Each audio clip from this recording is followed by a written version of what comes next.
जी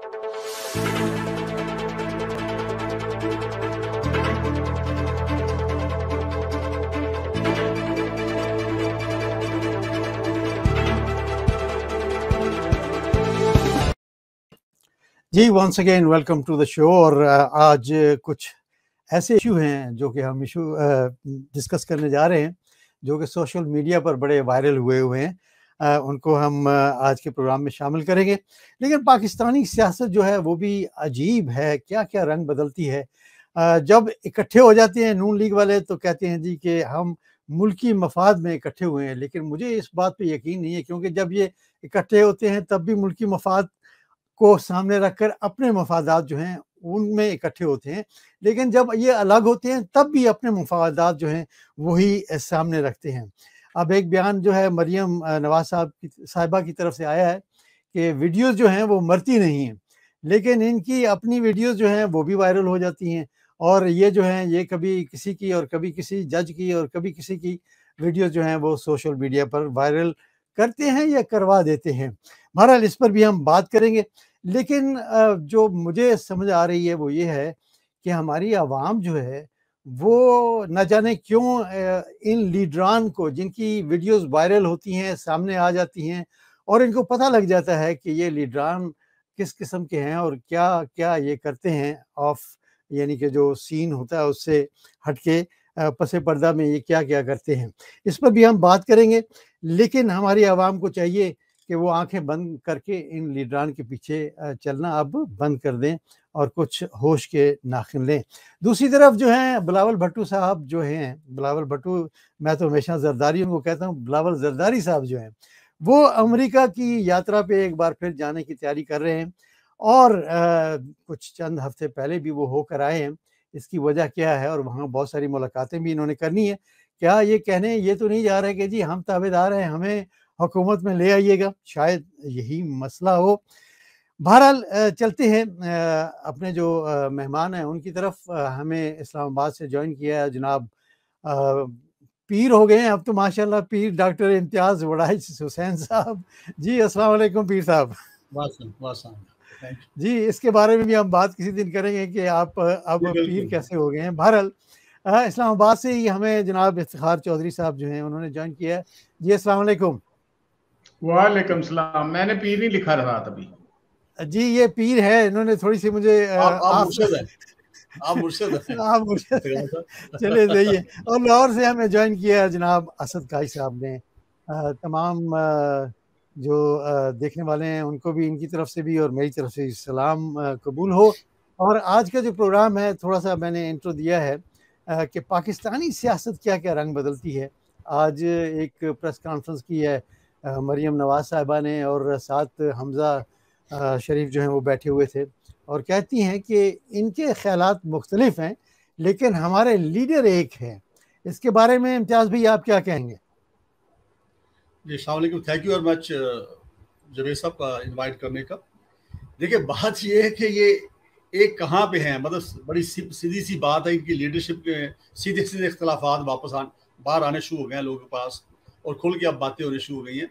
और ये मेरी फोरकास्ट थी ऑलमोस्ट को बहरहाल साल डेढ़ साल पहले, मेरा 2 वीडियो पड़ी हैं शायद और 1-2 प्रोग्राम में भी मैं कह चुका हूँ कि ये PMLN जो है ये टूटने वाली है, 2 हिस्सों में तकसीम होने वाली है। तो वो अब नज़र आ रही है, आपके सामने ही है। एक तरफ जो है आपने पता है कि जो एहसन इकबाल एंड ग्रुप है जो कि मरियम नवाज की तरफ है और दूसरी तरफ ख्वाजा आसफ वगैरह जैसे लोग हैं जो कि आप कह लेंगे शहबाज शरीफ की तरफ है। अब शहबाज शरीफ जो है एक चीज़ आपने नोट की होगी, थोड़ा एक्टिव हुए हैं इस दफ़ा ना। अब थोड़ा सा उन्होंने मेरा ख्याल है कि सर्ट करना शुरू किया है और ये एक तब्दीली महसूस की है। शायद मेरे बाकी पैनल के दोस्त भी इसके ऊपर तबसरा करेंगे। तो इसमें उन्होंने आप कुछ लग रहा है कि जैसे वो अब आप कह लें कि एक्टिव हुए हैं और उनके आप कह लें कि फ्रंट फुट पे आके वो खेलना चाह रहे हैं।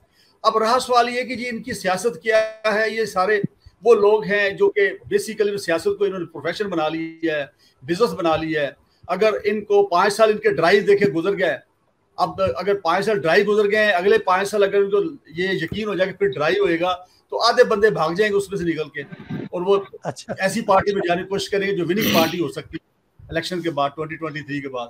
तो इनकी कोई वो सियासत नहीं है, कोई क्रेडिबिलिटी नहीं है, कोई इनकी वो आप कह लें कि ना कौम का कोई सोचता ही कोई नहीं है, बल्कि कौम को तो मैं कहता हूँ जो भी आता है इक़्तिदार में उसको वो देखता है कैसे बेवकूफ़ बनाया जाए, कैसे उसको जो है मतलब अवाम का मसला। इम्तियाज भाई कौम को भी तो सोचना चाहिए ना कि जब इन लोगों की ये हरकत सामने आ जाती हैं तो ब्लाइंडली इनको फॉलो करना बंद कर दें।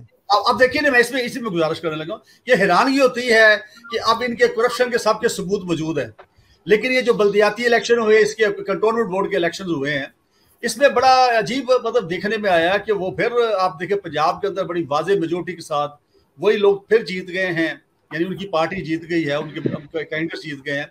हालांकि मतलब सबको पता है करप्शन की है, करप्शन के केसेस चल रहे हैं और सारी चीजें बाहर आ रही हैं, लेकिन इसके बाद भी मुझे समझ नहीं आ रही कि भाई दोबारा मतलब स्केयर टू मतलब क्या कहते हैं रिवर्ट आना, दोबारा जीरो पे आ जाना दोबारा आप।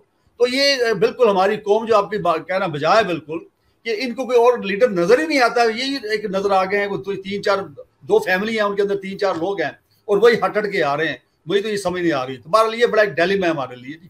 जी जी इफ्तिखार भाई आपकी तरफ आऊँगा, आप क्या कहते हैं, आप कैसे देखते हैं ये जो बार बार ये इकट्ठे होते हैं फिर बिखरते हैं, लेकिन कहते तो ये हैं मुल्की मफादात में हम इकट्ठे हुए हैं, लेकिन ये ना इकट्ठे मुल्की मफादात में होते हैं ना ये बिखरते हैं। सर पहले तो मुझे ये डिफाइन नहीं अभी तक कर सके कि मुल्की मफाद क्या है। वो तो जो हिंदुस्तान में तो मुल्की मफाद के लिए रेप भी किया जाता है ना, तो यहाँ एक्चुअली इकट्ठे होते हैं या ये मुल्क को ले लेते हैं साथ। बेसिकली ये तीन अब मरियम ग्रुप हो गया, शहबाज शरीफ ग्रुप है, अब एक तीसरा ग्रुप इमर्ज करने लगा है। 20 के करीब MNA MPs जो हैं मुस्लिम लीग नून के, वो लंदन जा रहे हैं और वो ये कह रहे हैं कि जिसमें मुशाहिद सेनेटर मुशाहिद हुसैन है और साद रफीक है और अयाज सादक है, राना तनवीर है, ये 20 के करीब MNA MPs जा रहे हैं। जो मेरी रिसेंट बात हुई है कुछ लोगों के साथ, वो ये कह रहे हैं कि जी इस नैरेटिव के साथ, इस बयानिए के साथ हम अगले इलेक्शन में जो किसी टाइम पर भी हो सकता है, पॉसिबिलिटीज देयर के 22 में हो जाए, तो वो हम एग्जिस्ट नहीं कर सकते। तो अब जो तीसरी जो है वो लॉट ये कह रही है कि जनाब जो मरियम है वो उसकी प्रेजेंस में हम जो इलेक्शन जो है जीतते हुए नजर नहीं आ रहे। आज आपने देखा होगा कि मरियम ने बाकायदा हमजा शहबाज को अपने एक साथ स्टेज पे बुलाया और बुलाकर उसको मतलब जफ्फियां शफियां भी डालियां कि मेरा छोटा भाई है और ये और हमारे आपस में तो इख्तलाफात हो सकते, इख्तलाफात की उसने एग्री किया कि हमारे दरमियान को इख्तलाफात है, लेकिन वो कहते हैं वो होते रहते हैं। तो ये जो आप बात कर रहे हैं ना कि अगले इलेक्शन में ये इनका, मुझे ये स्प्लिट होती नजर आ रही है। हाँ, ये एक पॉइंट ऑफ कंसर्न जरूर है PTI के लिए, क्योंकि PTI में सिर्फ वाहद जो फोकस करता था, कल फवाद भी ये बात कर रहा था, फवाद चौधरी, कि वो इमरान खान जो है वो बल्दियाती इलेक्शन को करवाने के लिए सबसे ज्यादा वो कोशिश करता रहा। लेकिन ये जो बकौल फवाद के वो कहता है कि जी हमारे जो चीफ मिनिस्टर्स हैं, खास तौर पे ये KPK के और उस्मान बुज़दार साहब, ये सबसे बड़ी रुकावट ये बने होते हैं कि उनको मोशन लग जाते थे कि जी, क्योंकि जाहिर है जो ग्रास रूट लेवल पे जब आप इक़्तिदार को ट्रांसफर करेंगे तो ये इनके जो है इक़्तिदार पर फर्क पड़ता है। तो मैं ये समझता हूं कि अभी तक क्योंकि दिल्ली हनूज दूरस्त 2 साल या 1.5 साल पड़ा है, उसमें इमरान खान को ये परफॉर्मेंस देनी पड़ेगी, खास तौर पे जो कॉमन पीपल के लिए, कि अगर वो मुस्लिम लीग नून को शिकस्त देना अगर वो चाहती है इन नेक्स्ट इलेक्शंस में, और ये उसके लिए एक आइडियल पोजीशन होगी कि अगर मुस्लिम लीग नून में मजीद स्प्लिट होती नजर आएगी, तो मेरा नहीं ख्याल, क्योंकि आपको नजर आ गया होगा कि पीपल्स पार्टी जो है वो पंजाब में एग्जिस्ट नहीं करती, कंटोनमेंट बोर्ड में भी आपने ये देख लिया इलेक्शंस में। तो लिहाजा अभी थिंग जो है वो अभी इतनी ज्यादा मैच्योर नहीं हुई जितनी हमें कि हम प्रेडिक्ट कर सके कि 2023 में ये अभी क्या होगा। जी असद भाई आपकी तरफ आऊँगा, आप क्या कहते हैं इस सब सिनेरियो पे कि जब ये बिखरते हैं और इकट्ठे होते हैं? जी आप क्या कहेंगे? मैं तो बहुत अर्सा पहले से कह रहा था, देखें इनके आपस में खानदानी खिलाफत बच्चों में ये शुरू होते हैं बड़ा भाई था, छोटा भाई उसकी हर बात को यस करता था, वो कभी भी इख्तिलाफ राय नहीं करता था। वो कहते भाई को समझा लेता था, लेकिन फैसला जो होता था वो फिर भी बड़े भाई का होता था और फिर इनको मजबूरन मानना पड़ता था। अब की बात और है, अब आगे बच्चे आ गए हैं। अब बच्चा, मरियम का राइट है, उसके बाप की पार्टी है। अब वो जो हमजा साहब हैं वो कोशिश करते हैं कि मैं पार्टी को हाईजैक कर दूं, मेरे बाप की मेहनत है पंजाब में। अब दोनों सूरतों के अंदर इख्तलाफात इनके आज से नहीं, बहुत अरसे से हैं। और मेरे ख्याल है आज जो उन्होंने अपने तौर पर कुछ ना कुछ जहर करने की कोशिश की है, वो भी आप उनकी बॉडी लैंग्वेज आप गौर से देखें तो ऐसे लगा जैसे बच्चे को मार के बिठाया गया है। वो मजबूरन में बैठा हुआ था और तो कोई एक लफ्ज नहीं बोल रहा था। देखिए बॉडी लैंग्वेज बताती है आपको, आपका कॉन्फिडेंस बताता है। मरियम का लहजा और था, और एक दिन पहले की तकरीर के अंदर मीडिया टॉक के अंदर उसने कहा जी मैं तो एग्री नहीं थी इसके एक्सटेंशन के अंदर। और हमजा साहब कहते हैं जी वो हम कौमी मफाद में, मफाद को नहीं होता, सियासत का मुनाफकत का मैं कहता हूँ गठजोड़ है। वो एक ही चीज है, दोनों ने देखना होता है कि अब हमने कहाँ पर बचना है, कहाँ पर हमें मार पड़ रही है। तो अब ये शहबाज शरीफ को तो अच्छी खासी ये चीज पता चल गई है कि मुझे जिन लोगों ने लारा लगाकर पाकिस्तान बुलवाया था कि भाई आज आपके लिए वजीर आजम की सीट खाली है, अभी तक तो किसी ने मुझे लिफ्ट ही नहीं कराई, किसी आम जगह वजीर आजम हाउस के सामने से भी नहीं गुजरने दिया। तो भाई वो अभी इन चीजों को समझ आ गई है कि हम एस्टेब्लिशमेंट से पंगा लेकर कहीं के नहीं रहेंगे। और अभी तक अगर देखा जाए ये नायल है, शहबाज शरीफ तो अगर नहीं है तो नवाज शरीफ तो नायल है ना, वो तो कभी नहीं इलेक्शन में आ सकता। अब शहबाज शरीफ को पता समझ आ रही है कि अगर हमने कहीं ना कहीं अपनी सियासत को बहाल रखना है तो हमें इस ज्ञानियों के साथ चलना है, जो एस्टेब्लिशमेंट के साथ चलना है, ताकि हम अगले इलेक्शन में अपनी पार्टी को बचा सकें। हालांकि ये सारे लोग फिर अगले इलेक्शन से पहले अगर नैब चेयरमैन टिक गया तो मुझे नहीं लगता ये इलेक्शन में कहीं ना कहीं मुकाबले की फजा भी पैदा होगी कि नहीं, ये सारे नायल हो जाएंगे। सही है जी। हमें ज्वाइन किया है लंदन से ये सब तमन्ना भाई ने। जी भाई साहब सलाम अलैकुम। सलाम अलैकुम जी, आपका क्या हाल है? खैरियत से हैं? बस खैरियत, अल्लाह का करम। बहुत सारी गुफ्तगू आपने सुनी, इसी टॉपिक पे आप क्या कहेंगे? मेरा ख्याल है कि ज़ाती मफाद पे सारे फैसले हो रहे हैं। ज़ाहिर है कौमी मफाद तो बहुत पीछे रह गया, ज़ाती मफाद पे फैसले कर रहे हैं। कौमी मफाद का अगर ख्याल रखा होता तो ना इतने कर्जे चढ़ते और ना इतने मतलब तूफान बदतमीजी उठा होता। ये तो मतलब जब एक दूसरे के भाइयों को बहनों की और बहनों को भाइयों की जरूरत पड़ती है तो वो गाय गायों के साथ मिल जाते हैं और घोड़े घोड़ों के साथ मिल जाते हैं। इसमें मुल्क तो बहुत पीछे रह गया, खासतौर पे हमारी सियासी दुनिया में देखा जाए तो मुल्क का मफाद तो दूर दूर कहीं नजर नहीं आता। बहुत कम हैं लोग जाती हैसियत में, आमतौर पे सियासतदानों का वतीरा यही है, वो किसी भी पार्टी को, अब इवन पीटीआई के भी बहुत से लोग ऐसे हैं कि जो सियासी मफाद को मुकद्दम रखते हैं और मुल्की मफाद को बहुत पीछे रखते हैं। खुशकिस्मती पीटीआई की ये है कि इसकी जो पहली रॉ की क़यादत है उसमें बहुत ज़्यादा मुखलिस लोग हैं, बहुत ज़्यादा। लेकिन दूसरी दो पार्टियों में तो आप देख लीजिए खानदानी वो सारा है, सिलसिला विरसा चलता है, बाप से बेटी और बेटी से आगे। पीपल्स पार्टी में भी आया, नून लीग में, तो उन्होंने मुल्की मफाद का क्यों ख्याल रखना, ज़ाती मफाद। लेकिन ना हर आज ये जो चीफ मिनिस्टर सिंध हैं ये 3 महीने में 3 बार अमेरिका जा चुके हैं। ये मतलब क्यों जाते हैं? उसमें मतलब कोई वहां जो चक्कर चलाए हुए हैं, जो पैसे छुपाए हैं, वो अब जाहिर है उसको हिसाब किताब करना है, को मतलब ठिकाने लगाने हैं। अब ये बिलावल ने जाना है तो क्यों जाना है, जाहिर है बिलावल में आऊंगा। जैसे भाई आगे सवालात को आगे बढ़ाते हैं।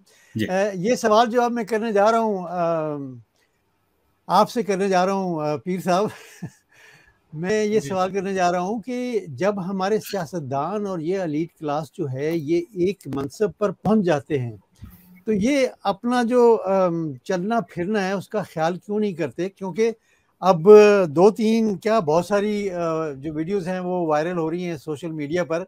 एक जो है वो ख़ास तौर पर जो सिंध के साबिक गवर्नर हैं और PMLN के वो रहनुमा भी हैं, उनकी वीडियो भी वायरल हुई है। तो ये लोग अपने ख़ानदान के बारे में, अपने बच्चों के बारे में, अपने जो फॉलोअर्स हैं उनके बारे में क्यों नहीं सोचते हैं? और जो फॉलोअर्स हैं वो इस किस्म की वीडियोस देखने के बाद आंखें बंद करके इनके पीछे क्यों लगे रहते हैं? जी पहले तो थोड़ी मैं पीर की वजाहत कर दूं थोड़ी जी जी देखिए मैं कुछ अर्सा पहले मैंने बैत की थी सिलसिला सोहरवर्दिया में। अच्छा। और वो सिलसिला चल रहा था। अब ये 21 सितंबर 2021 को अल्हम्दुलिल्लाह मुझे खिलाफत जो है अता की गई सिलसिला सुहरावर्दिया में, और उसमें मुझे हुक्म दिया गया मेरे मुर्शिद की तरफ से, जो कि लाहौर में होते हैं, काई साहब जानते हो, के बाद में नाम भी बता दूंगा उनका। तो उन्होंने मुझे कहा अभी अपने नाम के साथ आप पीर लिखोगे। हालांकि मैं खुद वैसे इंटरेस्टेड नहीं था साथियों के, मेरे साथ पहले बड़ा कुछ लिखा हुआ है, डॉक्टर भी लिखा हुआ है, चौधरी भी लिखा हुआ है, तो लेकिन ये कि उनका चूंकि हुक्म है तो मैंने लिख दिया। उन्होंने कहा पीर की टोपी होती है, पीर की दाढ़ी होती है। दाढ़ी बढ़नी शुरू होगी, देखिए आप नोट करिए जरा, या आप देखेंगे बढ़ जाएगी, ये शुरू हो गया काम। अच्छा, उसी दिन से शेव खत्म हो गई ना, उसी दिन से 21 सितंबर से शेव करनी बंद हो गई। अच्छा, अब आ गया जी आपके सवाल की तरफ। तो सवाल में ये है जी कि बात ये है कि ये जो लोग हैं इनका आप अंदाजा लगा सकते हैं कि ये कितने संजीदा हैं। इनको ये एहसास नहीं है कि सारी उम्र की कमाई है इनकी, एक रेपुटेशन होती है, एक इज्जत होती है सोसाइटी के अंदर, और उसमें आप देखें कि फैमिली है, अपने दोस्त है, उनका सर्कल है, पार्टी है, और खास में ये जो जुबैर साहब हैं, आप देखें रोज टीवी पे किसी ना किसी चैनल पे बैठे होते हैं। अब चैनल पे जब हम लोग बैठते हैं, जैसे हम लोग बैठे हुए हैं, हम बड़े मुहतात रहते हैं कि हम कैसे फेस करेंगे, कैसे चेहरा लेके जाएंगे वहां पे। अगर हमारे ऊपर कोई आप कह रहे कोई उंगली उठाएगा तो हम कैसे उसका जवाब देंगे। अब इससे अंदाजा करें कि पाकिस्तानी कौम जो है उसको सोचना चाहिए। और मैं बार बार वही कहूंगा कि जिन्होंने कंटोनमेंट बोर्ड के जो वोट डाले हैं PMLN की तरफ, उनको जरा सोचना चाहिए कि किस तरह की लीडरशिप है इनकी। और इसमें इसको छोड़ दीजिए, इनके जो कायद बैठे हैं वहां पे, अब मैं मतलब उनके ऊपर ज्यादा बात ही करना चाहता। लंदन में बैठे, आपके पास बैठे, आपके हमसाए हैं इस वक्त, इसलिए आपके हमसाए होने का मैं एहतराम करता हूँ। अदरवाइज उनके भी बहुत सारे मशहूर है किस्से, लाहौर में सब जानते हैं। ये सारे मेरे जो पैनल में बैठे हैं, हसन काजी साहब या इफ्तिखार साहब, इन सबको पता है कि भी कौन कौन से उनके किस्से मशहूर है। तो ये कौम जो है, देखिए मेरी बात सुने, जब तक एक शख्स जो है उसकी पर्सनैलिटी अच्छी नहीं, अच्छा पर्सन नहीं है, वो अच्छा लीडर नहीं हो सकता, वो अच्छा प्रोफेशनल नहीं हो सकता। इस चीज का आवाम को सोचना चाहिए। और ये जो लीडरशिप है इनके, आप इनके देख ले, और भी बड़े बड़े नाम आपके सामने आ रहे होते हैं। कई बार मजहबी हमारे कई स्कॉलर्स उनका नाम आ जाता है, कई बार किसी का नाम आ जाता है। तो बिल्कुल मुझे समझ नहीं आती कि सारी उम्र की जो कमाई है, ये कमाई है ना, इज्जत है जो आपकी, एक रेपुटेशन है, उसका एकदम जनाजा निकल जाता है। और खास में ये जो वीडियो जिसका जुबैर साहब का जिक्र है, ये वीडियो मैंने भी देखी है। तो हमारे यहाँ जो लीगल टर्मिनोलॉजी में कहते हैं कि प्रेम फसाई, वो ठीक लगती है वीडियो, प्रेम फसाई ठीक लगती है, देखने में ठीक लगती है। अब ये अलग बात है कि उसका कोई उसका फॉरेंसिक करें या जो कुछ करें, लेकिन बज़ाहिर वो लगता है कि सही है वीडियो। तो इस तरह की वीडियो और भी निकल रही हैं, पहले भी आती रही हैं। इसमें बड़े बड़े आप टॉप क्लासेस पे बड़े बड़े अहम ओहदों पे बैठे लोग, जो उनकी वीडियोस निकली हैं। तो मैं समझता हूँ कि ऐसे लोगों को हक नहीं पहुंचता कि इस ओहदे पे या इस पोजीशन पे रहें। और हुकूमतों को भी सोचना चाहिए, अवाम को भी सोचना चाहिए कि जब लीडर चुना जाए तो उस पर कम से कम इतना तो सादिक अमीन हो ना, वो कि उसका कैरेक्टर ठीक हो, जिसके ऊपर ट्रस्ट किया जा सके, जिसको बाप समझा जाए, जिसको बड़ा भाई समझा जाए। जी सही है जी। इफ्तिखार भाई, आपकी तरफ आऊँगा। आप क्या समझते हैं कि ये इसलिए हो रहा है कि अब सोशल मीडिया का दौर है, और पहले ये नहीं हुआ करता था, और सब चीज़ें जो थी वो छुप जाया करती थी? जी, आपकी बात कुछ हद तक ठीक भी है।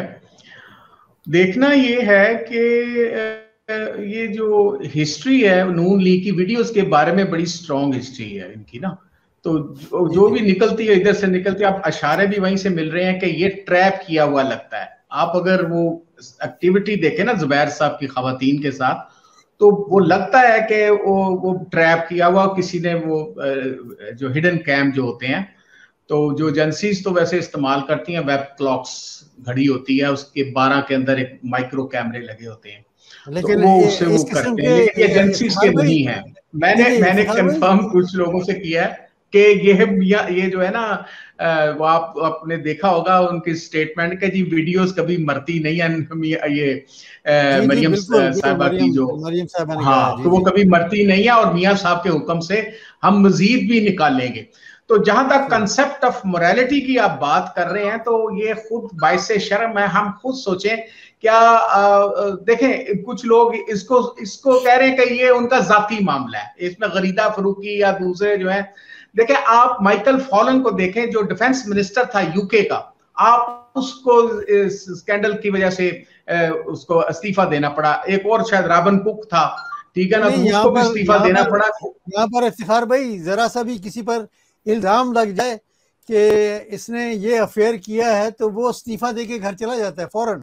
मैं बिल्कुल यही बात करने लगा था कि अब जो सबसे बड़ी जो बात है, मुझे इसकी जो है ना एक्टिविटीज पे कोई मुझे इतना शायद इतराज ना होता, लेकिन इसके अंदर जो जॉब सीकर्स ने कहा है, जॉब सीकर्स ने कहा है कि हमें ब्लैकमेल करके, हमें धमकी देकर इसने हमें रेप किया।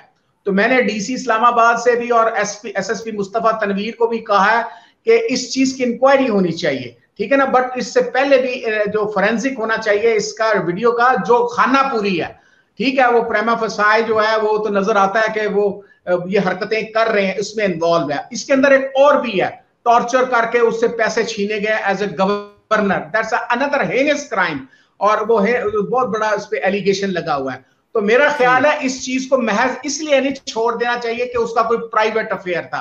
और हमारे जो लीडर्स हैं, जिनको हम लीडर्स कहते हैं, और इवन हमारे जो रिलीजियस लीडर्स भी हैं, ठीक है ना, उसमें पिछले दिनों मैंने भी काफी वीडियोस जो हैं वो आपको भेजी थी। उसमें एक वीडियो ये भी थी कि हम हर साल 70,000 लूती पैदा करते हैं मसाजिद के अंदर, जो बाद में उनकी अपॉइंटमेंट्स होती हैं।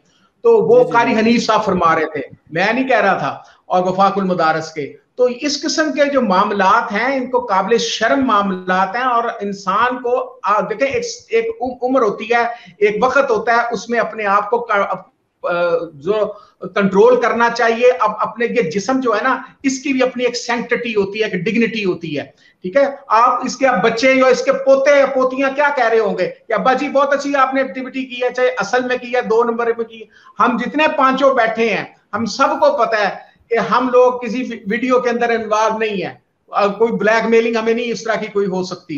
तो लिहाजा आपको खुद पता होना चाहिए कि आपके ऊपर जो कंसेप्ट ऑफ मोरालिटी जो है वो कौन कौन से असूल वजह होना चाहिए, ये अल्लाह ताला ने वजह किए हुए हैं, और ये कॉमन है, पीर साहब भी को भी पता है, और आप बाकी 2 भी लोग बैठे हुए हैं, मेरे दोस्त जो बैठे हुए हैं, ये हम हर एक के लिए, इसके लिए कोई रिलीजियस लीडर है, इसके लिए कोई पॉलिटिकल लीडर है, इसके लिए कोई टीचर है। आपने देखा है जो इतने बड़ी बड़ी दाढ़ी हेड ऑफ डिपार्टमेंट है इस्लामियात का, और बच्चियों को वो ब्लैकमेल कर रहा था, जिसको इकरार ने पकड़ा था। तो हमारे यहाँ ये लड़कों के साथ जवान लोगों से ज्यादा बुढ़े जो लोग हैं, उनमें आप देखें कि ज्यादा इस किस्म की वीडियोस उनकी निकल रही हैं। तो ये काबिल शर्म बात है। जी साहब। जी असद भाई, आपकी तरफ आऊंगा। आप क्या समझते हैं कि जब इस किस्म की कोई सिचुएशन हो जाए तो एक बंदे को मोहतात रहना चाहिए, बिल्कुल, लेकिन ये कैसे फंस जाते हैं ये लोग? एक ऐसा, पहली बात तो मैं ये कहूंगा कि हमारा जितना पार्लियामेंटेरियंस हैं उनके करतूत कभी कभी सामने आते हैं। आपको याद है कि अब तो हमारे पास इलेक्ट्रॉनिक मीडिया वीडियोस आ गई हैं। इससे पहले आपको याद होगा एक आई थी किताब पार्लियामेंट से बाज़ार हुस्न तक, सबके जितने भी ये पारसा थे इन सब की कहानियां थी। उसमें से ज्यादातर तो दुनिया से रुखसत हो चुके हैं, लेकिन फिर भी उसमें लिखा हुआ था कि इनके काले करतूत क्या है। अब बात आती है इनकी। देखें इस वक्त ये वीडियो जो है उसमें किसी को शक व शुबात नहीं होने चाहिए वो तस्वीर में कौन साहब है। और जो बात चौधरी साहब कह रहे हैं कि एक उम्र का एक हिस्सा होता है आके बंदों की हवस है, हवस मरती नहीं है। शायद मैं एक ऐसे मिनिस्टर को जानता हूँ, मुझे नहीं आइडिया था, वो एक स्कूल चलाता था, तो वो हर नई लड़की के साथ उसे तल्लक कायम करना होता था, और वो मुझे नहीं पता था। मैंने जब फ्लैट के बाद देखा तो पता चला जी ये वही आदमी है। कहने का मतलब ये है सर, जिसको भी दाव लगता है, जिसका भी कहीं मौका लगता है, वो अपने तौर पर ये काम कर रहा है। लेकिन जो लोग कह रहे हैं कि ये पर्सनल है, मैं किसी और की बात नहीं करता, मैं इमरान रियाज की बात कर रहा हूँ। उसने आज वीडियो पे कहा कि मैं उसके ऊपर कोई बात नहीं करता। तो देखें आप इंटरनेशनल किसी भी जगह फोरम पे चले जाए, हमें कोई उसका जवाब देनी है। लेकिन एक ये इस्लामिक मुल्क है ना, हम इसको कहते हैं जी ये अब मदीना की रियासत है। तो आप मुझे उसके अंदर बताएं जो जानी है उसकी तो सीधा सीधा संसारी की सजा है। हमने उसको बुरा कहना है, हमने उसकी बुराई को मानना है, हमने दुनिया को भी बताना है उसने गुनाह। मैं वीडियो में मुझे 3-4 लड़कियां नजर आई हैं, तो जो चीजें सुन देखे धुआं वहीं से उठता है जहां पर कोई आग लगी हो। बात यह है कि ये वीडियो जेन्युइन है और उसी बंदे की है और किसी वजह से निकली है। पता नहीं सबकी वीडियोज हो, एजेंसीज के पास पता नहीं किस किस की वीडियो है, वो मतलब के लिए यूज करते हैं। लेकिन ये कि जो एक्सपोज हो गया, जो सामने आ गया, उसको तो निशानी इबरत बनाया जाए। लेकिन हमारे यहाँ जाहिल अवाम ये है कि वो उसने कहा जी ये जाली है, मैं इसको एक्सेप्ट नहीं कर रहा। अब वो जब मीडिया पे आएगा, वो बच्चों को, आपने बात सही की, वो बच्चों को कैसे फेस करेगा, वो अपने बच्चों के बच्चों को कैसे फेस करेगा, अपने भतीजों को कैसे फेस करेगा। वो तो कहेंगे अंकल जी आप वो वीडियो देखें, वीडियो तो हर ग्रुप में चली गई है, हर जगह चली गई, कहीं ना कहीं कोई शॉर्ट क्लिप्स है, कहीं लंबे क्लिप्स हैं। अब ये है कि ये बंदा हमारे यहाँ तो नहीं है, दुनिया में तो ऐसे लोग हैं वो गैरत से मर जाते हैं, वो खुदकुशी कर लेते हैं। पता नहीं ये कैसा किस तरह मुंह दिखाएगा लोगों को, अपने बच्चों को, और ये वीडियो तो चलती रहेगी, ये तो नहीं खत्म होगी। जिसकी वीडियो बन जाती है, वो बीबी ने सही कहा था, अब वो बीबी ने कैसे इसको निकाला है, लेकिन ये कि वीडियो मरती नहीं है, इनकी भी वीडियो बन रही है। ये अगले जब आखिरी दौर आएगा, जब मैं कहता हूँ रोजे क़यामत आएगा, उसमें बड़ी वीडियो चलेगी, फिर इनकी भी वो एक्सपोज होंगी। हमारे यहाँ तो आप दुनिया में तो पड़ता होगा। सही है। यस भाई, वैसे तो असद भाई ने फैमिली के बहुत सारे मेंबर जो है गिनवा दिए।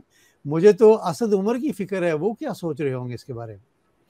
मेरा ख्याल है कि असद उमर पे ज्यादा असर इसलिए पड़ेगा कि उनके पुराने इख्तलाफात हैं अपने, वो बड़े भाई छोटा भाई तो अपनी जगह है, लेकिन जाहिर है उनके जो सियासी इख्तलाफात हैं वो बहुत नुमायां हैं। और असद ने कभी भी पब्लिकली जुबैर के बारे में कोई ऐसी बात नहीं की, लेकिन जुबैर ने उसके हवाले से बात करता रहा, उसको तंज करता रहा पब्लिकली भी और वो भी। लेकिन असद उमर पर इस बार ना कोई असर पड़ेगा और ना ही कोई पड़ना चाहिए, क्योंकि असद का इसमें क्या अमल दखल है। असद गवर्नर कभी नहीं रहा, ना उसने कोई फायदा उठाया। ये जुबैर ही का मसला था। जब ये वैक्सीन लगवाई थी तो इसके बच्चों ने आउट ऑफ द टर्न जाकर लगवा ली थी। ये तो इसका मतलब है कि इस आदमी के जीन्स में कह लीजिए या इसकी फितरत में कुछ चीजें शामिल हैं जो दूसरे भाइयों से मुख्तलिफ है। लेकिन ना ये जो हम लोग अभी बात कर रहे हैं ना प्राइवेट, ये मामला प्राइवेट नहीं होता। प्राइवेट है तो आप सारा कुछ छोड़ छाड़ के जो करना चाहते हैं जाके करें, उसमें पब्लिक को कोई नहीं। लेकिन जब आप पब्लिक फिगर बन जाते हैं तो उसमें आप जवाबदेह हो जाते हैं, आप रोल मॉडल बनने की कोशिश करते हैं तो आप जवाबदेह हैं। यहाँ अभी जिक्र हुआ डेविड ब्लैंकेट, आपको याद होगा एक ब्लाइंड वजीर दाखिला थे यहाँ पे जी बरतानिया में, तो उनका ऐसा स्कैंडल आया था, उन्हें जाना पड़ा था। उससे जरा पहले ये तो लेबर पार्टी के थे, उसमें टोरी पार्टी के एक साहब थे डेविड मिलर, मेरा ख्याल है उनका नाम था, और मार्गरेट थैचर के जमाने में, और उनको टिप किया जाता था कि ये फ्यूचर प्राइम मिनिस्टर हो सकते हैं। उनका इसी किस्म का एक वीडियो आया था, तो उस आदमी का पूरा जो करियर था पॉलिटिकल वो खत्म हो गया। वो आज पता नहीं कहाँ गुमनामी की जिंदगी गुजार रहा है। तो मतलब ये अखलाकियात तो लोगों में होती है ना, सोसाइटी उसको फॉलो करेगी तो होगी, नहीं करेगी तो नहीं होगी। हमारे यहाँ तो चूंकि इन बातों को कई रंग पहना दिए जाते हैं, जी एजेंसी ने करा दिया, उसने फंसा दिया, ये कर दिया। लेकिन आदमी वहां मौजूद है, वो कुछ कर रहा है, इसका मतलब है कि उसकी रजामंदी शामिल है ना, वो शामिल है उसमें, और उसमें अच्छे या बुरे में उसका एक हिस्सा अपना उसने डाला हुआ। वैसे इफ्तिखार भाई ने भी और इम्तियाज भाई ने भी जो बात की है ना कि अगर हमारे बारे में कुछ चीज़ ऐसी हो तो हमें वाकई शर्म आएगी दूसरे लोगों को फेस करते हुए। अब आप देख लें कि दनियाल अजीज साहब जो हैं, उनका एक किस्सा था लाहौर में खबर थी, या उनके जो इलाका थी। जी बिल्कुल। तो वो अभी आते हैं टीवी में, माशाल्लाह बड़ी अच्छी सी बातें करने की कोशिश करते हैं। बड़े ढीठ हैं जी, कितनी शर्म है। देखना ना पार्टियां इनमें दखल देती हैं, ना पार्टियों को अपनी रेपुटेशन का ख्याल है, ना किसी और का है। मतलब दूसरे पीपल्स पार्टी में कई लोगों के स्कैंडल्स हैं, लेकिन मजाल है कि उस पर कोई पार्टी उस पर लेती हो, सिवाय 2 बच्चियों ने, बख्तियावर ने, और उसने लिया था एक वो जो इरफान, क्या नाम था उसका आदमी का, इरफान मरवत, उस पे उन बच्चियों ने लिया था स्टैंड, और उस आदमी को उन्होंने वापस नहीं लिया। वरना मतलब ये सारे, ये जो क्या नाम है इसका, ये जो दाढ़ी वाला आदमी है जिसके करोड़ों के हार पहनता, सोने के हार पहनाए जाते हैं, और सारे शर्जील मेमन, देखे ना, उस आदमी का क्या स्कैंडल नहीं है। शराब चीफ जस्टिस ने जाके उसके बैरिक में पकड़ी है, लेकिन कुछ हुआ उसके, ना उसको शर्म आई, ना उसके किसी लीडर को शर्म आई। और यहाँ लंदन आप बात कर रहे हैं वीना हयात की, वीना हयात को उसने रेप में इन्वॉल्व था जी, वीना हयात को रेप में इन्वॉल्व था। तो उसकी इन्वेस्टिगेशन में वो इन्वेस्टिगेशन हुई थी, वो थोड़ी सी लंबी हो जाएगी बात। वो वीना हयात वो बेनजीर की दोस्त थी, जी हाँ, सही है। आगे चलते इस हैं वजह जी। से वो इम्तियाज भाई, बच्चियां खड़ी हो गई। जी जी इम्तियाज भाई आप कैसे देखते हैं कि जी बोलिए। मुझे जी सर, आप सवाल कर जी लीजिए बोलिए। कंप्लीट। जी मुझे वो बोलिए आप पीटीवी बोलिए। का एक पीटीवी का प्रोग्राम को पुराना काफी मुझे याद आ रहा है। नईम बुखारी ने उसको होस्ट किया था और वो था बैगर्स के ऊपर, अच्छा। बैगर्स भिखारियों के ऊपर था। तो एक यंग सा भिखारी था बैगर, तो उसको उसने सवाल किया नईम बुखारी ने कि आप जब हाथ ऐसे फैलाते हैं, किसी के सामने हाथ करते हैं, तो आपको बोझ महसूस नहीं होता? तो कहने कोई बोझ नहीं, देखिए मैं ये कर रहा हूँ, कोई बोझ नहीं है, ठीक है ना। तो असल चीज ये है कि बोझ महसूस नहीं करते, ये डिलीट होना चाहिए। क्योंकि इस हमाम में सारे नंगे, मेरी बात सुन लीजिए, कि मेजोरिटी, मैं सारे तो नहीं कहूंगा, लेकिन मेजोरिटी जो लोग हैं पॉलिटिक्स के अंदर, जो मुख्तलिफ लीडर हमारे इस वक्त हैं हर पार्टी के अंदर, इसमें पीटीआई के लोग भी होंगे कुछ, इसमें नवाज लीग के, पीपल्स पार्टी के सारे लोग हैं, वो सारे एक दूसरे को जानते हैं, वो सारे एक दूसरे को जानते हैं, उनकी महफिलें सजती हैं, उनके वो भी वीडियोस कई बार निकलती रहती है। आपने देखा होगा पिछले दिन एक वीडियो निकली थी। मैं तो कहता हूँ कि इसमें सिर्फ पॉलिटिकल पार्टी शामिल है, इसमें ब्यूरोक्रेसी भी शामिल है, जो दूसरे ब्यूरोक्रेट शामिल है, बेतहाशा लोग शामिल है, तो इसमें मैं ये समझता हूँ जी, मैं ये समझता हूँ कि जब तक ये फैसला करना है जी वोटर ने, कहते हैं वोट को इज्जत दो, वोटर ने इज्जत देनी है मुल्क को, वोटर ने मुकाम बढ़ाना है, वोटर ने जो है तकद्दुस कायम करना है, सियासत का, लीडरशिप का और हाकमियत का। अगर वोटर जो है बेहतियाती के साथ वोट डालेंगे ऐसे लोगों को, तो जाहिर बात है फिर ऐसे ही लीडर सामने आएंगे ना। जी बिल्कुल सही कहा आपने। अच्छा वोटर में दोस्तों, हमारी तो ज्यादातर आबादी इतनी पढ़ी लिखी नहीं है, वोटर को पहले शऊर तो दें, फिर उनसे वोट भी ले लें। वैसे असद भाई, हम भी कोशिश कर रहे हैं कि हमारी आवाज़ जहाँ तक पहुँचे, कुछ ना कुछ शऊर जो है वो पब्लिक तक पहुँच जाए। इम्तियाज भाई, आप कैसे देखते हैं कि बिलावल जरदारी साहब जो हैं एक बार फिर अमेरिका जाने की तैयारी कर रहे हैं, और मेंशन किया था यसब भाई ने कि जो वजीर आला हैं मुराद साहब, वो भी कई बार जा चुके हैं। तो ये क्या वजह है? क्या इस बार ये जो बिलावल साहब जा रहे हैं, ये कहने जा रहे हैं कि जी मैं ताबेदार हूँ, हमें मौका दीजिएगा, हमारी पार्टी को दीजिएगा? नहीं, इस बार नहीं, ये हमेशा ऐसे ही करते हैं। मेरी बात सुन लीजिए, मैंने वही बताया कि इनकी नेशनलिस्ट अप्रोच नहीं है। इस वक्त की सिचुएशन ये बनी, आपको याद होगा कि बिलावल भुट्टो जरदारी ने एक बयान दिया था पिछले दिनों को, ऑलमोस्ट मेरा महीना पहले की बात है। उसमें उसने कहा था कि हम वाशिंगटन जाएगा, फिर इनकी चीखें निकलेंगी। तो ये आपको याद होगा, आप इसी प्रोग्राम में हमने ये बात की थी इसके ऊपर। तो ये असल में ये है कि ये मौका देख रहे होते हैं, ये अपॉर्चुनिस्ट है, दे आर नॉट नेशनलिस्ट। ये आप देखें, जब जरूरत पड़ती है इंडिया की जुबान बोलते हैं, जैसे नवाज लीग के बहुत सारे लोग इंडिया की जुबान बोलते हैं। जैसे मरियम नवाज ने कहा कि जी पाकिस्तान जो मुदाखलत ना करे अफगानिस्तान के अंदर, ये किसकी जुबान है? इंडिया की जुबान है, उसका नैरेटिव है ना जिसको। तो ये जो है, अब ये समझ रहे हैं कि अभी इनका ख्याल ये है कि जो बाइडन के साथ जो इमरान खान साहब है, उनकी जो आप कह लेंगे रिलेशनशिप जो है वो बेहतर नहीं है इस वक्त, उनके ख्याल के मुताबिक। वो चाहते हैं कि इसको हम कैपिटलाइज कर लें, हम इसका फायदा उठा लें। और उसके साथ साथ चूंकि इंडिया भी वहां पे गया है, मोदी भी वहां पे उसने दौरा किया है, और मोदी भी वहां पे अपना काम काफी कुछ कर रहा होगा सर्टनली। आपको पता है कि उसको सबसे ज्यादा फेवरेट टॉपिक उसका यही है कि पाकिस्तान को नुकसान पहुंचाया जाए कैसे। अब उसकी रही से जो कसर है, ये वहां पे जाके वो पूरी करने की कोशिश करेंगे, और वहां पे ये जाके उनको यकीन दिलाने की कोशिश करेंगे कि जी आप अगर हमें अपॉर्चुनिटी दे। अब ये भूल रहे हैं कि ना वो अमेरिका वो है, अब ना पाकिस्तान वो है, ना चाइना वो है। अब सिचुएशन चेंज हो गई है। अब अमेरिका जो है सर जी, ना वो पाकिस्तान है, ना वो एस्टैब्लिशमेंट है, ना वो एस्टैब्लिशमेंट। अच्छा, अब अफगानिस्तान से अमेरिका दुम दबा के भागा है, उसकी तो ये हैसियत है, वहां पे अपने आप को बरकरार नहीं रख सका, अपना वहां पे स्टे नहीं कर पाया और भागा, वहां से निकला। अच्छा, अब वो क्या करेगा? पाकिस्तान के अंदर कैसे मुदाखलत कर सकता है, मुझे बताए ना। अब इनको हुकूमत वो कैसे दे सकता है? तो ये सिंपल यही है चक्कर। मेरा ख्याल है कि इसमें वो अब कोई ऐसी बात नहीं, स्वाय ये इसके जो मैं समझता हूँ कि ये कहेंगे जी उसको एश्योरेंस दें कि जी कल कला को अगले इलेक्शन में हमारे लिए कोई अपॉर्चुनिटी बने और हमें जो वहां पे लाया जाए और हम उनको परफॉर्म करके देंगे। बट सिचुएशन डिफरेंट, अब हालात बदल गए हैं। इधर तुर्की, Russia, China, Iran, Pakistan, Afghanistan, ये सारे जो लोग हैं, इवन उसमें ताजिकिस्तान और उज्बेकिस्तान, वो भी सारे इकट्ठे हैं।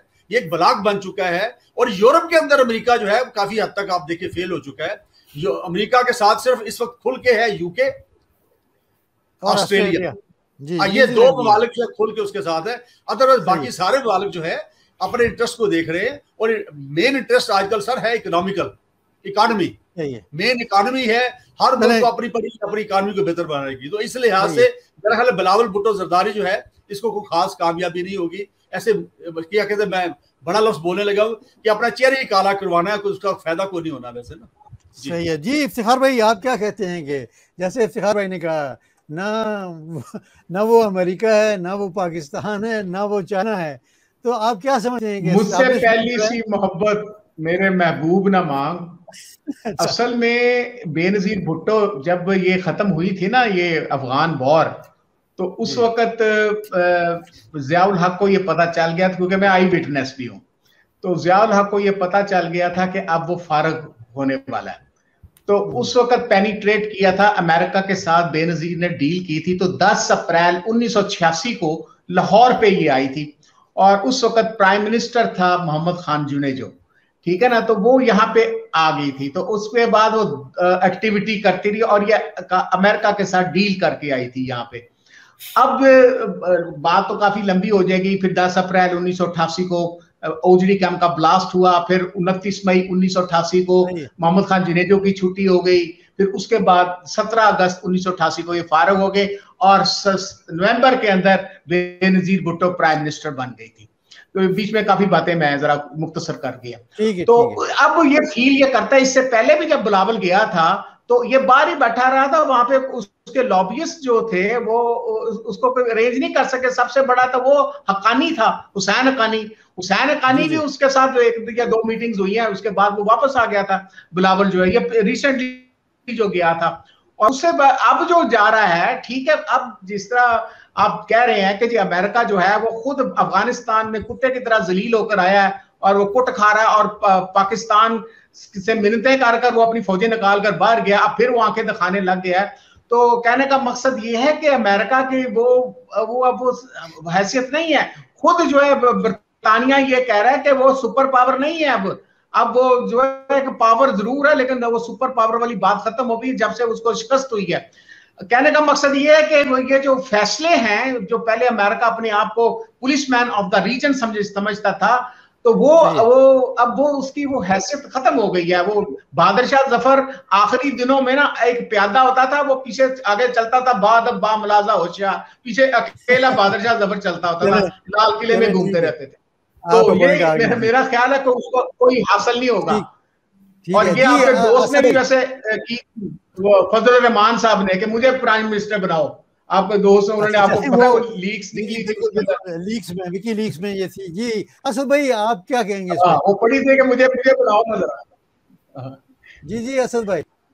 जी सर, मैं पहली बात ये कहूंगा सर, मुझे बड़ा दुख होता है कि जब बड़े बहुत सीनियर पीपल्स पार्टी के सियासतदान जो भुट्टो बेनजीर के साथ काम करते रहे, वो बिलावल को लीडर मानते हैं और बिलावल के पीछे हाथ बंधे खड़े होते हैं। मेरे बड़े क्लोज दोस्त हैं, बड़ा अच्छा तल्लक है, तो मैं उनको बड़ी दफा मेरी बहस हो जाती है कि यार उससे अच्छे तो आपके अंदर लीडरशिप क्वालिटीज हैं, आप कहीं ना कहीं अपने आप को मनवा सकते हैं। क्या उसके अंदर वो एक भुट्टो का नवासा है या बेनजीर का बेटा, इसके अलावा तो उसके अंदर कोई काबिलियत, कोई एबिलिटी नहीं है।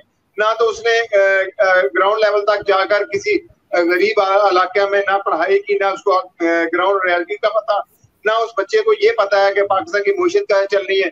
वो ऐसे समझ रहा है कि जैसे पाकिस्तान में पहले भी हमारे यहाँ, आपको पता है ना, ये लोग तो अभी जाके इसको सिलेक्टेड कहते हैं। सिलेक्टेड तो पाकिस्तान में पिछले कई सालों से पाकिस्तान में सिलेक्टेड लगाए जा रहे थे, वो अमेरिका की मर्जी से सिलेक्टेड लगते थे। तो वो इनको अभी भी यही शायद एक अपने आप को वहम है, और उसी वहम का इलाज के लिए वो गया है कि मुझे शायद वहां से पहले एक ग्रीन सिग्नल मिल जाए, मुझे कहीं ना कहीं वहां से एक लेटर मिल जाए पाकिस्तान का। तो वो बिल्कुल ऐसा नहीं है। हालात जो साहब ने अभी भी कहा कि हालात तो बदल चुके हैं।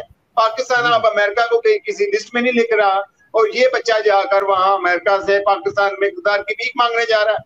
बल्कि मैं कह रहा हूँ एक्सपोज हो रहा है, और अच्छा हुआ है। पाकिस्तानी एस्टेब्लिशमेंट को भी अब तो अंदाजा हो गया हुआ है कि इन लोगों को दोबारा इक़्तिदार में नहीं लाना। ये उन्हीं के मोहरे होते हैं, जब भी आते हैं उन्हीं के मफादात का तहफ़्फ़ुज़ करते हैं। अब किसी और की बात क्या करते हैं? फजल रहमान जो दीन का आलम बरदार था, उसने खुद अमेरिकन को कहा कि मुझे इक़्तिदार दें, मैं आपके मफादात का तहफ़्फ़ुज़ करूंगा। देखिए, पहली दफा मुझे जो मैंने अपनी होश संभाली है, मैंने तो पहली दफा इक़्तिदार में किसी ऐसे बंदे को देखा है जो मुल्क के मफाद में फैसले कर रहा है, जो जिसे अपनी फिक्र ही नहीं है, जिसे सियासत का या अपने इलेक्शन की फिक्र ही नहीं है। वो कह रहा है कि मैं जो फैसले करूंगा वो मुल्क के मफाद में करूंगा। पहली दफा स्टैब्लिशमेंट और हमारी जो लोकल जो हमारी हुकूमत है, सिविलियन की आदत, वो एक प्लेटफॉर्म पे है और एक जगह एक ही पेज पर काम कर रहे हैं। तो इनको यही तकलीफ हो रही है कि कहीं ना कहीं क्योंकि ये उनके मफादात को नहीं लेकर चल पा रहा, तो हम जाकर अपने तय कोशिश कर लेते हैं कि शायद हमारी लॉटरी निकल आए। लेकिन पाकिस्तान में तो आप इनको उस तरह स्पेस नहीं मिलेगी ना। सही है, जाने एक दफा कोशिश कर लेने। जी जी, यस भाई, आप क्या समझते हैं? अभी जो बाइडेन जो है उसकी टेलीफोन नहीं आई और ये बड़ा ताना मिलता है अपोजिशन की तरफ से, और जैसे असद भाई ने कहा कि क्या वाकई जो अभी हुकूमत है और जो इस्टेब्लिशमेंट है वो एक पेज पर है और ये फैसले मुल्क के मफादात में हो रहे हैं? देखें, पाकिस्तान को इस पे फख्र करना चाहिए और पीपल्स पार्टी की बजाय मैं पीटीआई कहूँगा, पीटीआई को इस पे फख्र करना चाहिए कि उनको अमेरिका से फ़ोन नहीं आ रहे, क्योंकि ये तो फख्र की बात है कि मतलब को मुदाखलत की जुर्रत नहीं कर पा रहा। किसी भी मुल्क को ये हिम्मत नहीं हो रही कि वो फ़ोन करके ये कह सके जी ऐसे कर लें। और फिर दूसरी बात ये कि जो नौजवान जाने की कोशिश कर रहा है, मुझे अभी भी शक है कि ये वहाँ मिलना मिलाना किसी से नहीं है, ये अपने पैसे सेटल करने जा रहे हैं। ये मुराद अली शाह जो 3 महीने में 3 बार गए हैं और उसके बाद ये जाएंगे, और उसके बाद उन्होंने आसिफ जरदारी को ये एहतसाब अदालत ने फर्द जुर्म आयद करने के लिए तलब कर दिया। ये सारे पैसे उन्होंने कहीं सेटल करने हैं। ज़्यादा ज़रूरी ये है कि ये पैसे सेटल करते, गवर्नमेंट की तो मतलब कोई ज़रूरत नहीं है।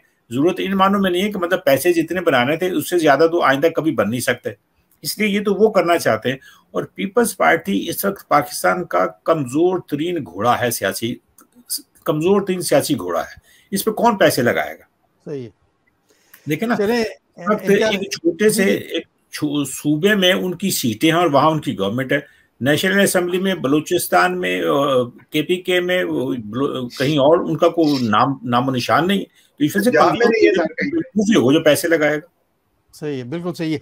जी इम्तियाज़ भाई, अब चलते हैं एक और सवाल की तरफ। वो ये कि सोशल मीडिया पर बहुत ये पोस्ट जो हैं वो पोस्ट की जा रही हैं कि अफ़गानिस्तान जो है, तालिबान जो हैं वो पाकिस्तान से खुश नहीं है, और यहाँ तक भी पोस्ट नज़र आई हैं कि जी इमरान खान को ये कहा जा रहा है कि अफ़गानिस्तान के मामले में वो दखल ना दें क्योंकि वो सिलेक्टेड हैं। वहाँ से क्या वाकई ये आवाज़ें आ रही हैं?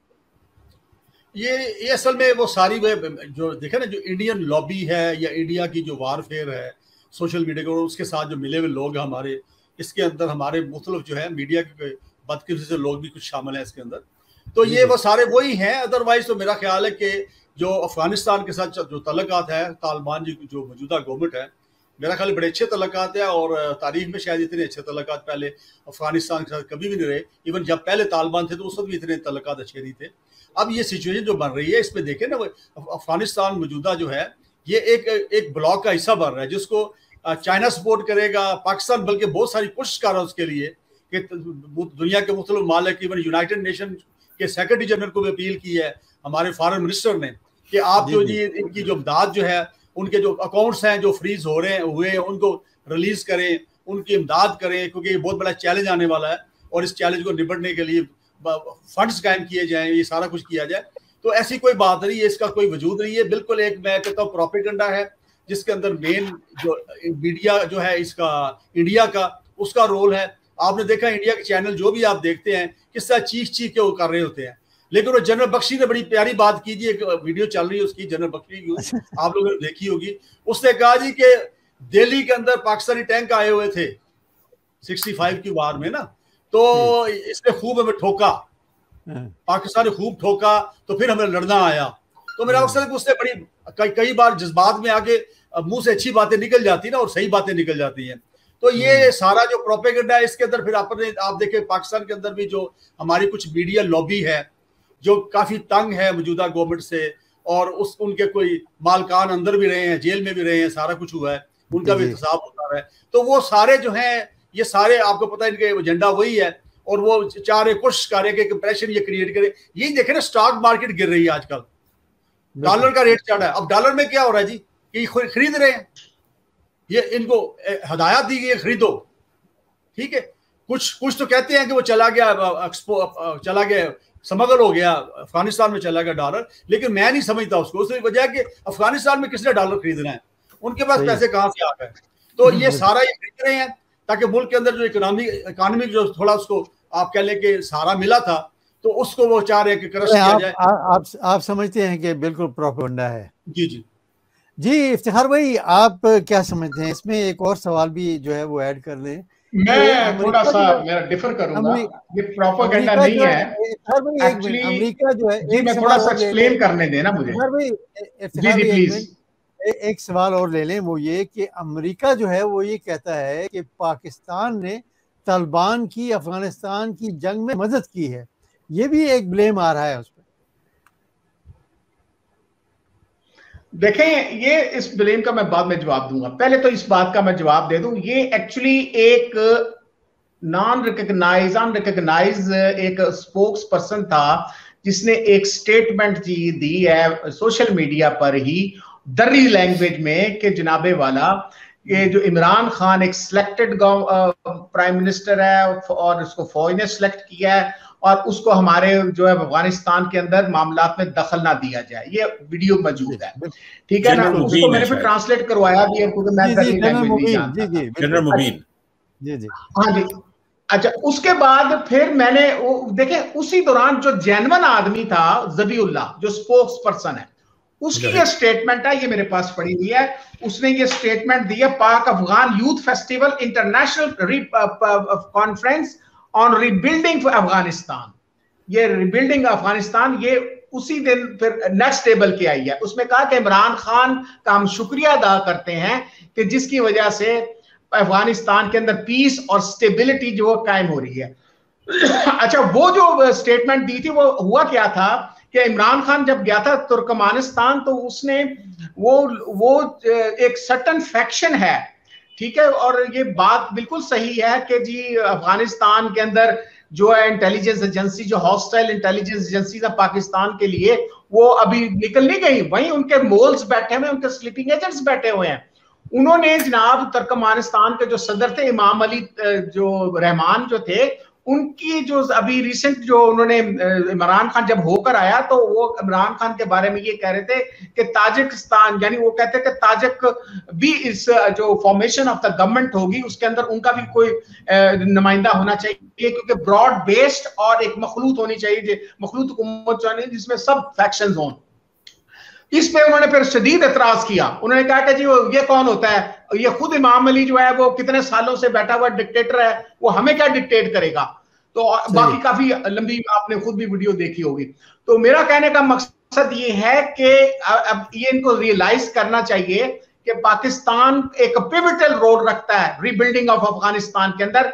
अगर पैसा किसी ने देना भी है, किसी ने खुराक भी देनी है, और जो खुराक अभी आज अमेरिका ने उनको बकायदा जो ऑफिशियली जो है ह्यूमैनिटेरियन असिस्टेंस देने का ऐलान किया कैपिटल हिल ने। तो मेरा कहने का मकसद यह है कि ये जितने भी पाकिस्तान के थ्रू हो गए ना सर, वो कह रहे हैं कि हमें बताओ, या आप अंदाजा करें उनकी औकात क्या, पिद्दी का शोरबा कि पाकिस्तान के अंदर कोई मामला अगर कोई सॉल्व करने हैं हमें बताएं, हम आपको बताते हैं। तो ये इस किस्म की जो अभी क्योंकि फॉर्मेशन नहीं हुई है गवर्नमेंट की, तो आपको बेशुमार किस्म के इस तरह के फ्लूड किस्म के जो आपको बयानात नजर आएंगे, और उसमें मुख्तलिफ जो हॉस्टाइल इंटेलिजेंस एजेंसीज हैं उनका फीडिंग होती है, इनको इनपुट दिया जाता है। तो इस किस्म के आपको वाकयात नजर आएंगे जब तक एक ब्रॉड बेस हुकूमत अभी आप देख लें कि पाकिस्तान ने तस्लीम नहीं किया उसको। हालांकि पहले कहा जाता कि कतर, चाइना और ये तस्लीम कर लेंगे, अभी तक किसी ने तस्लीम नहीं किया। वो इन्हीं चीजों को देख रहे हैं कि ये किधर जा रहे हैं और इनकी फॉर्मेशन ऑफ द गवर्नमेंट कैसे वो तश्कील देते हैं ये। जी कैसा जी असद भाई, आप क्या कहेंगे इस पर? आप समझते हैं कि पाकिस्तान तो बिल्कुल दुनिया को ये कह रहा है कि इनकी मदद की जाए और जो इनके अकाउंट फ्रीज हुए हैं उनको भी वापस खोला जाए ताकि अवाम जो है उसको कुछ ना कुछ सहूलत जो है वो मिल सके। देखिए सर, हमने तो जितना भी हो सका हमने अपने एक हमसाये की मदद की और जितना भी एक हमसायगी करने का हक होता है इस्लाम में, हमने वो अदा किया। हमने इनको पाला, इनको अपने पास रखा, इनकी हर तरह से मदद की। लेकिन जब पिछला दौर था तो उस दौर में ये उनके गैर मुल्की एजेंडे पर आ गए और पाकिस्तान के खिलाफ हो गए। लेकिन अब जो सूरत हाल है ये सब समझ रहे हैं कि पाकिस्तान के बगैर उनका सर्वाइवल ही नहीं हो सकता, वो मुमकिन ही नहीं है, भूखे मर जाएंगे। जितनी गंदम स्मगल होकर जाती थी, ये चीजें यहाँ से जाती थी, वो पाकिस्तान से जा रही थी। अब जो बात कही ना, बयान की, वो मैं बताऊं, उसने एक आम रूटीन में बयान किया और अगला फिक्रा हम समझ ही नहीं पाए। उन्होंने कहा, क्योंकि इमरान खान ने कहा था कि मखलूत हुकूमत बनाए, तो उन्होंने कहा कि आप अपनी हुकूमत में जो शामिल करें ना, आप फिर दोनों को दो चोरों को आप कह रहे हैं। और दूसरी बात यह है कि ये भी उसके ज़हन में बात करने का यही तरीकाकार हो, लेकिन यहाँ पर पाकिस्तान के अंदर जो गैर मुल्की एजेंडे पर चलने वाले चैनल थे उन्होंने हाईलाइट किया। हमारे यहाँ मोहसिन नकवी साहब का चैनल है जी 24 न्यूज, उसने तो हेडलाइन बनाई, ब्रेकिंग न्यूज करके दी क्या जी पाकिस्तान में आप तो अवामी वोट से नहीं है। वो भाई आप किस वोट से आए हो, आप तो काबज होकर आए हैं। तो बात सिर्फ इतनी सी थी कि वो बात किसी और पराये में की, लेकिन जोर उसको इस तरह दिया गया। और बाकी ये 6th जनरेशन वॉर है और इसके अंदर आप जो पहले बोल देता है उसकी बात को माना जाता है, लेकिन झूठ भी आप इतना ही बोलेंगे जितना लोग मान सकते हैं। हमारे इंडिया मीडिया मुसलसल इसी चीज में लगा हुआ है कि किसी तरीके से पाकिस्तान और अब अफगानिस्तान के दरमियान में कोई दरार पैदा की जाए। देखिए वो बंदा कोई, उसकी ना कोई शख्सियत इस लेवल की थी, ना उसकी बात कोई अहमियत देनी चाहिए थी, ना हमने दी, लेकिन फिर भी हमारे सोशल मीडिया और कुछ इंडियन मीडिया ने उसको हाईलाइट किया और फिर जाकर ऐसा लगा कि पता नहीं इंडिया और अफगानिस्तान के पाकिस्तान के तल्लुकात खराब हो गए। देखिए अफगानिस्तान की जो तालिबान गवर्नमेंट है, इनका लीडर मुल्ला उमर इनको कह गया हुआ है कि पाकिस्तान के साथ आपने दोस्ती रखनी है, पाकिस्तान के बगैर आप कुछ नहीं है, पाकिस्तान ही दुनिया में आपको आगे लेकर जाएगा। और अब भी उनको पता दरवाजा पाकिस्तान ही है, वो चाइना हो, वो रशिया हो, वो तुर्की है, वो कुछ भी हो, इसलिए इन चीजों को छोड़ दें। ये थोड़ी सी साजिशें इंडिया की तरफ से हो रही हैं और वो अपने तौर पर थूक चाट लेता है और जो भी गंद मारता है वो उसके अपने गले पड़ जाता है। नुकसान इंडिया को ही हो रहा है, हमें तो कोई नुकसान नहीं ना होगा। सही है, बिल्कुल सही जी। यस भाई, आप क्या कहेंगे इस पर? मेरा ख्याल है ये जो हमारे यहाँ जो फेक न्यूज़ का सिलसिला है ना, जो गवर्नमेंट जिसको रोकना चाह रही है कि मतलब फेक न्यूज़ को ख़त्म किया जाए और उसको बंदोबस्त किया जाए, ये सारे वही मसाइल होते हैं जो झूठी खबरें निकल जाती हैं, उसके बाद मीडिया उसको उछालता है, उस पर स्टोरीज बनती हैं, उस पर फिर इदारिये लिखे जाते हैं, बुला बुला ये चल तो चला। देखिए पाकिस्तान की परेशानी अपनी जगह बिल्कुल 100% जायज़ है और पाकिस्तान अगर ये कह रहा है कि जो उनके जो फंड्स आपने फ्रीज किए उनको फ्री करें तो सही कह रहे हैं, क्योंकि पाकिस्तान को परेशानी तो अपनी जगह है। अगर ये हालात वहाँ ख़राब होते हैं अफगानिस्तान में और लोग मुंह उठा के चले आते हैं फिर पाकिस्तान की तरफ, जाहिर है उनके पास कोई और जगह ही नहीं है ना जाने की। ईरान उनको घुसने नहीं देता है, दूसरे जो हैं वो वैसे ही ऐसे वैसे लोग हैं, वो उनको नहीं देखेंगे तो रह जाएगा पाकिस्तान रह जाते। पाकिस्तान के साथ उनके पख्तूनों की रिश्तेदारियाँ भी हैं, कबाइल भी हैं, सारे तो सबके मुँह इधर ही होंगे ना। तो पाकिस्तान अपनी जायज़ कोशिश कर रहा है, क्योंकि इसके अलावा पाकिस्तान के पास चारा क्या है कि इसको अगर कोई खुदा न खासा इंसानी बहरान पैदा होता है तो उसको रोकने की कोशिश करे, और वो बिल्कुल जायज़ है। खबरें तो चलती रहेंगी, ठीक है, ज़ाहिर है हमें होशियार रहना चाहिए और अपने आप को इर्द गिर्द से बचा के रखना चाहिए, वरना हम इसमें कर क्या सकते हैं। अगर जनरल मुबीन ने कुछ कह दिया है या ताजिकिस्तान के, इमरान खान ने बिल्कुल सही कहा कि जो सारी है वो ब्रॉड ग्रुप के सारे उसमें शामिल होंगे तो तस्लीम करेंगे, वरना नहीं करेंगे। ठीक है, अब जाहिर है थोड़ा फेस तो करना पड़ेगा ना। बिल्कुल सही है जी। इम्तियाज भाई, last few words from you. देखिए बात यह है कि मैं ये समझता हूँ कि जो असल वो गेम मैं पहले भी कहा करता हूँ कि किसी तरह से कंट्रोल करना है चाइना को, और ये जो ब्लॉक बन रहा है, नया ब्लॉक बल्कि बन ही चुका है, बन क्या रहा है, बन ही चुका है इस वक्त, और बड़े वाजे हो गया ना। उधर आपने देखा कि एक ब्लॉक नया बन गया है, क्वाड जिसको बोलते हैं, जिसके अंदर इंडिया भी है और अमेरिका भी है और ये 4 ममालिक हैं उसके अंदर। तो इसी तरह यूके है और ऑस्ट्रेलिया है। इसी तरह इधर पाकिस्तान, अफगानिस्तान, चाइना, ईरान और टर्की और रशिया, ये जो ममालिक हैं। और अमेरिका जो है, बल्कि जो बाइडन ने एक बयान में उसने ये कहा भी है, इशारा दी है कि वो कोशिश करेगा कि इंडिया जो है उसको सिक्योरिटी काउंसिल का मुश्किल मेंबर बनाया जाए। उसमें उसकी तो ये भी ख्वाहिश है, क्योंकि जाहिर बात है कि वो कोशिश कर रहा है कि इंडिया को किसी तरीके से यहाँ पे खड़ा किया जाए। किसके खिलाफ? चाइना के खिलाफ। मेन उसका ऑब्जेक्टिव चाइना ही है ना। लेकिन अब जाहिर बात है कि ये तो तिब्बत में या लद्दाख में जो उनका मुठभेड़ हुआ था इंडियन फौज का चाइनीज फौज के साथ, तो उससे वाज़ेह हो गया कि इनकी टांगों में जान नहीं है। तो उसकी उनकी टांगों में जान डालने की कोशिश कर रहे हैं। अब मेन पर्पज यही है कि चूंकि अफगानिस्तान से वो निकल गए, अब यहाँ पे वो कहाँ पे आए। मैंने पहले बताया था कि हो सकता है कश्मीर के अंदर कहीं वो जगह ढूंढे कि वहां पे उनको ट्रुप्स आ जाए, लेकिन उसके लिए अभी माहौल नहीं बन रहा। उसके लिए माहौल चाहिए ना, कोई यूएन की रेजोल्यूशन पास हो जाए, कोई इस तरह की चीज हो जाए, कोई इंटरनेशनल फोर्स बन जाए, उसके अंदर अमेरिका की फौज भी चली जाए, तो इस तरह कोई मामला हो। वो अभी माहौल बन नहीं रहा और दूर दूर तक अभी नजर भी नहीं आ रहा कि इतनी जल्दी बन जाएगा। चलें, ठीक है इम्तियाज भाई, आपका बहुत बहुत शुक्रिया, thank you very much for joining. इंशाल्लाह अगले प्रोग्राम में दोबारा आपसे मुलाकात करेंगे इंशाल्लाह। बहुत शुक्रिया आपका, थैंक यू वेरी मच। जी इफ्तिखार भाई, last few word from you. और इससे पहले कि आप बोले, मेरा ख्याल है असद भाई आपका भी बहुत बहुत शुक्रिया from Lahore, thank you very much. एक चीज कहना चाह रहा हूँ, देखें सर जी 20 साल पहले जब मुल्ला अमन ने वहां पर अफगानिस्तान पर हुक्मरानी की, तो उस टाइम तो वो बिल्कुल ही पहाड़ों के दौर में रहते थे। अब तो अमेरिका उसको 20 साल में इतना बड़ा स्टेबल करके मुल्क गया हुआ है। उस टाइम किसी ने अगर माना या नहीं माना, लेकिन आज तो पूरी की पूरी अगर देखा जाए तो मशीनरी उनके पास, असला है, मशीनरी है, बाकी सिस्टम है। तो बहरहाल अभी भी अफगानिस्तान को दुनिया की उतनी जरूरत नहीं है जितनी हमें जरूरत है कि हम अफगानिस्तान को स्टेबल करें ताकि ये झगाना जंगी और सीपे का रूट चले। शुक्रिया, ठीक है, बहुत बहुत शुक्रिया असद भाई, थैंक यू वेरी मच। और जी यसर भाई, आपका भी बहुत बहुत शुक्रिया from London, thank you very much. और इंशाल्लाह अगले प्रोग्राम में आपसे भी मुलाकात होगी। बहुत बहुत शुक्रिया आपका, थैंक यू वेरी मच।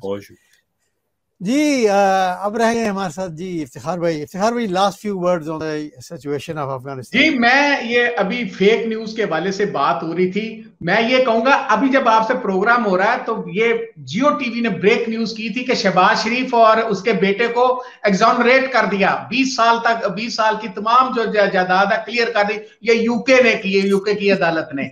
अभी फिर ये शहजाद जो है, बैरिस्टर शहजाद, उन्होंने आगे कहा कि भाईजान ये हमने को केस ही नहीं किया, तो वो तो बैंक ने पूछा था, तो बैंक ने वो फ्रीज के जो किए हुए थे वो कोर्ट के जरिए अनफ्रीज हुए हैं, तो हमारा तो ताल्लुक ही कोई नहीं उसके साथ। तो कहने का मकसद ये है कि ये जो जिस तरह अब डॉलर है 171 रुपए का आज हो गया। अब डॉलर इसलिए हो रहा है कि जिस तरह मैं उनसे एग्री नहीं करता, क्योंकि डॉलर जो है उसके ये इकट्ठे करके अफगानी जो इधर आए हुए हैं, बिजनेसमैन है, मैं खुद उनसे मिला हूं, तो वो यहाँ से डॉलर जो है उसमें बिजनेस वो कर रहे हैं, चीजें वहां पे जा रही है, जिसकी वजह से डॉलर एकदम मार्केट में शॉर्ट हो गया और राइज हो गया। तो हुकूमत ये कोशिश कर रही है कि डॉलर जो है के बजाय वो पाकिस्तानी करेंसी में कारोबार किया जाए ताकि डॉलर को कंट्रोल किया जाए। जी कैसा? सही है, बिल्कुल सही है। बहुत बहुत शुक्रिया आपका इफ्तिखार भाई, थैंक यू वेरी मच। इंशाल्लाह आपसे भी प्रोग्राम में मुलाकात होगी। बहुत शुक्रिया, अल्लाह हाफिज़। Welcome sir. जी ये था आज का प्रोग्राम, और उम्मीद है आज का प्रोग्राम जो है वो आपने सुना, और जो तजिए हैं हमारे पार्टिसिपेंट्स के वो भी आपने सुने। तो मैं तो ये कहता हूँ कि जब इंसान किसी एक ऐसे मनसब पे पहुँचता है, बल्कि इंसान को हमेशा ये सोचना चाहिए कि अगर मैं कोई गलत काम करूँगा तो मैं कैसे अपने रिश्तेदारों के आगे, अपने बच्चों के आगे मतलब कि अपनी शक्ल लेकर जाऊँगा, अपना मुँह लेकर जाऊँगा। तो इसको बड़े बड़े मौके आते हैं ज़िंदगी में, लेकिन उनको अवॉइड करना चाहिए। ऐसी जो वीडियो जो बन जाती हैं, इनसे अवॉइड करना चाहिए। अगले प्रोग्राम तक मुझे भी इजाज़त दीजिएगा। और वैसे ये प्रोग्राम जो है ये शेफील्ड लाइव टेलीविज़न जो है उस पे ये नशर होता है। सोमवार को हमारा जो संडे को प्रोग्राम होता है वो सोमवार शाम को नशर होता है, और जो आज का ये प्रोग्राम है ये मंगल यानी कि टुमारो रात को 7 बजे जो है वो शेफील्ड लाइव टेलीविज़न पे होगा। और जो ये दोनों प्रोग्राम हैं ये आज अभी चल रहा होगा, जो कल का प्रोग्राम था रेडियो पर, शेफील्ड लाइव रेडियो पर, और ये जो प्रोग्राम है ये भी आज रात को ही 8 बजे जो है ये ज़रूर चलेगा। अगले प्रोग्राम तक मुझे इजाज़त दीजिएगा और अपनी दुआओं में बहुत सारा याद रखिएगा। अल्लाह हाफिज़।